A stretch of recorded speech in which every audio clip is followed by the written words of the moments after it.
Local councils own £23 billion worth of investment property. Does selling it, or does hand-holding by the property profession, offer a better way to keep local regeneration projects going? I'm David Thame, Analysis Editor at Place North. In today's Place podcast, we're exploring whether the long-trailed sale of local council property assets is really about to happen.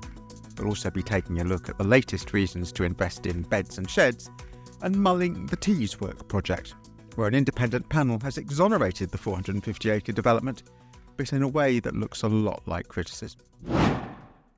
Local councils are in trouble, big trouble. Bankruptcies and cuts to services are inevitable, and that puts higher risk, longer-term regeneration projects in the firing line. But perhaps there's a way out, thanks to the £23.2 billion local authority investment property portfolio. A large-scale asset sale has been in the air for months. Is the government finally about to press green for go? Let's be clear, this does not mean the assets councils use to deliver services. A Department for Levelling Up Housing and Communities consultation, which ended yesterday, makes this clear if you read on to the bitter end. So what we're talking about are income-producing assets, not a local library that's still in use, for instance. The second thing to get clear is the motive, which is nerdy but important. We don't need to go into the details here, but the gist is that the government wants to help fund spending that improves council efficiency, invest to save, that kind of thing, to boost council reserves and avoid penalty payments on loans. This money probably won't pay for your bin collection. In other words, the offer of asset sales and the revenue that comes with it is a very limited offer, not a get-out-of-jail-free card for cash-strapped local authorities. A big asset sell-off might mean some tasty plums for property investors, but don't get excited. The offer isn't one many councils will feel attracted to. Moreover, not every council has assets you'd want to buy. Selling means losing the income that they would otherwise have had, and of course they can only sell the asset once, which means this is a big decision. And the timing, of course, isn't good. CBRE reckon capital values fell on average 3.9% in 2023, about 13% in 2022, and who would choose to sell in a falling market? However, a falling market is a very good time to buy, and that's what some local councils are trying to do.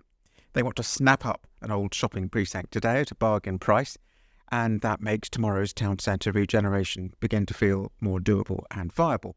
That's what Stockton-on-Tees Council was trying to do in Billingham, and were waiting for Levelling Up funding to help do it. Now, eventually they got the funding on the third time of asking. But in the meantime, MCOR, who make a speciality of acquiring these sorts of centres, snapped up the 320,000 square foot precinct in a deal with St Modwen. MCOR's vehicle Evolve Estates almost certainly paid a lot less than the 14 million St Modwen paid 10 years ago. Place Yorkshire report the conversations between the council and the new owners have begun. The problem for many councils is that big property development projects aren't really their thing. Procurement is complicated, the risks are hard to quantify, and selecting suitable partners is often both a first and fatal step. Get that wrong, and everything else goes wrong.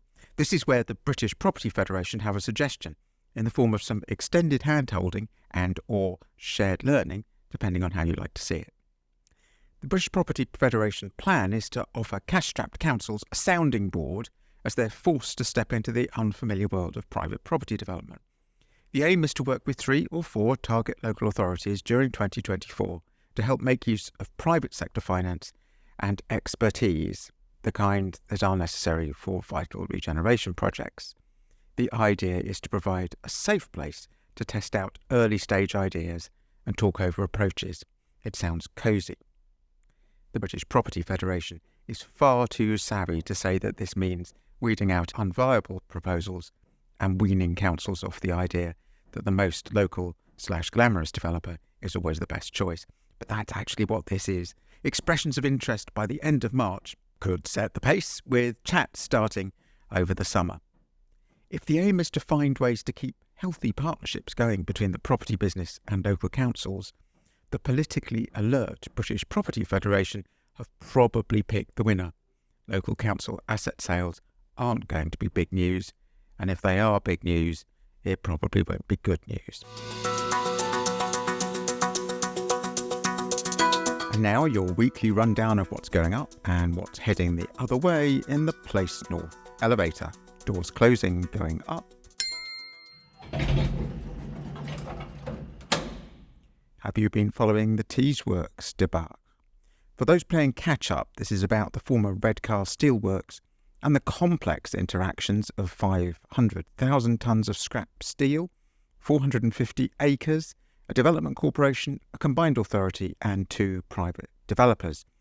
A government review this week rebutted claims made under the protection of parliamentary privilege that there was something fishy going on. But in the course of exonerating all involved, an independent panel issued 27 recommendations which really ought to be blush-making for anyone involved in public sector property or regeneration. The ice-cold language of the civil service is, in its way, breathtaking. The Tees Valley Combined Authority and the South Tees Development Corporation should develop a full understanding of the liabilities involved in the project and ensure appropriate management arrangements are in place to manage and mitigate the consequential financial risks. Wait, what? You mean they hadn't already done that?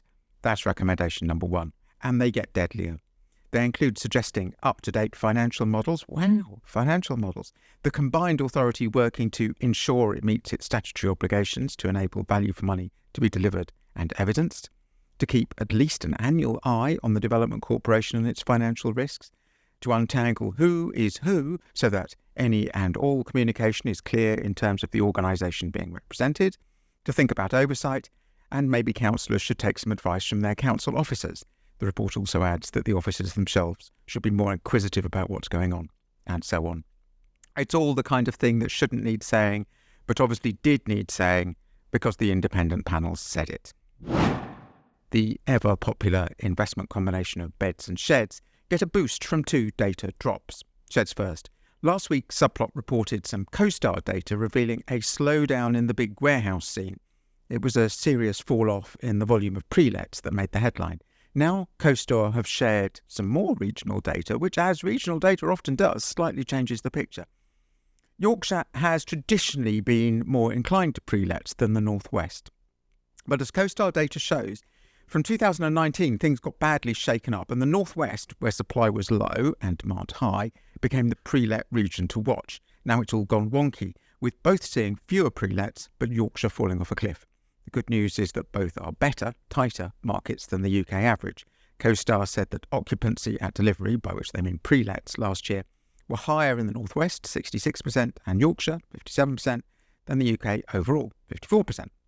The beds data comes from CBRE, whose UK multifamily index shows, unsurprisingly, that capital values have fallen, down 2.2% in the year to September 2023. This compares with commercial property values, which fell in double figures over the same period. Multifamily rents are, however, sharply up, about 9.5%. Multifamily housing assets in the regions did better than those in London. Capital values declined by 5.7% for London assets, whereas they increased by 0.8% for assets in the rest of the UK. Not a lot, but it's positive. On the other hand, London assets saw rents rising 10.9%, but everywhere else scored only 8.5%. Either way, investors aren't doing badly. So that's it for this week. We've seen how a 23 billion local government property sell-off might go cold, but how hand-holding chats between newbie local councils and property developers might get cosy warm. We've also taken a look at uplifting beds and shed numbers and some downcasting recommendations about how the public sector looks after our money. For more about the built environment in the North, visit placenorth.co.uk. I'm David Thame, and thank you for listening.